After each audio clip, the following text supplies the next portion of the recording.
প্রিয় দর্শক, যে যেখান থেকে এই ভিডিওটা দেখতেছেন সবাইকে শুভেচ্ছা ও অভিনন্দন। একটা জিনিস দেখেন, এই মহিলা একটা বাচ্চা, একটা ছেলে, একটা মেয়ে, একটা ছেলেকে রেখে রাজমিস্ত্রির সাথে পরকীয়া করতে গিয়ে গ্রামের লোকজনের হাতে যখন ধরা খায়, তখন গ্রামের লোকজন আইন অনুযায়ী তাকে অর্ধেক চাপামাটি দিয়ে তাকে পাথর মারা হবে। গ্রামের আইন এটা, ওনাদের চাঁদপুরের ঘটনা। এই ঘটনাটা দর্শক চাঁদপুরে হয়েছে। তো চাঁদপুরের যেই শাস্তিটা ওনারা এটা দিতে চাচ্ছে, এটা ইসলামে এই শাস্তিটা আছে।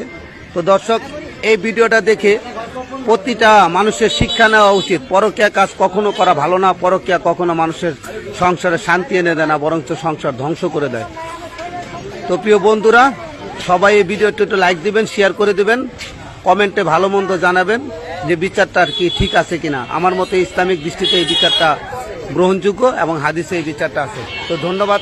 আমি সাংবাদিক আব্দুর রহিম আপনাদের কাছে বিদায় নিচ্ছি। আসসালামু আলাইকুম।